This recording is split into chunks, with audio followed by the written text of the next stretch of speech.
Many people think that capitalism and imperialism are the same thing, or at the very least that they're very closely connected. In fact, they're contradictory and opposed systems of economic and political organisation. Because of this confusion, many people blame capitalism and the world trade system for bad things that have happened in the past or in the present, the exploitation of poor people, mass famines and the like, when in fact it's imperialism and empire that should get the blame. So what are these two different systems?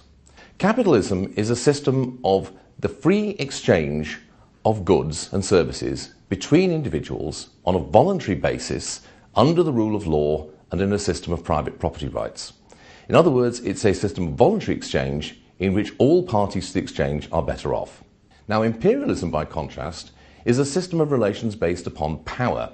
Essentially, it's a system in which certain groups of privileged people in one part of the world are able to extract unearned income from people in other parts of the world through the use of exploitative power relations, usually with the help of local collaborators.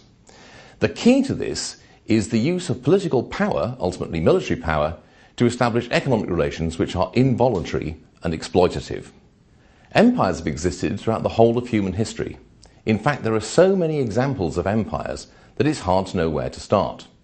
So, for example, in the early 17th century, the Dutch Republic created the Dutch East India Company. This was a way in which privileged merchants in the province of Holland in particular were able to gain monopoly rights to trade with the people of what is now Indonesia, and were able to use that and the military power of the Dutch Republic to establish exploitative and politically domineering relations over the populations of that part of the world.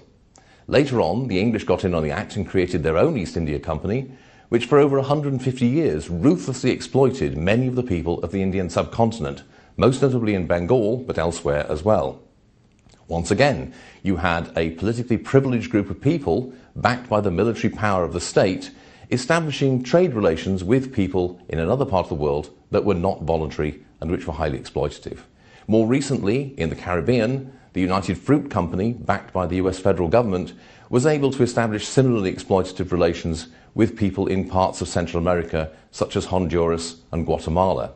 The important thing to realize is that while these were profit-making enterprises, they were not true commercial capitalist businesses in the real sense of the term. The profits that they gained were due not to free competition or voluntary cooperation with willing buyers and sellers, but the use of political power.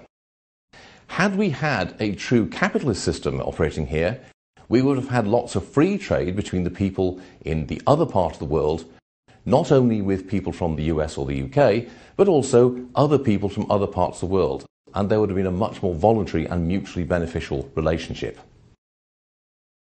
The results of imperialism are generally not very good.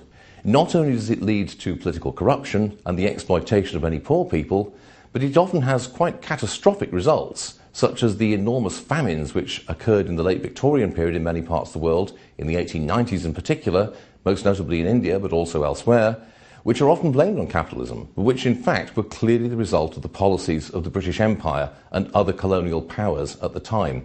So the thing to take away is this: imperialism is not and never has been the highest stage of capitalism. For one thing, empires have existed long before capitalism came into existence. Capitalism and imperialism are not complementary but contradictory and hostile systems of political, economic and social organisation. Where one of them flourishes, the other has to decline.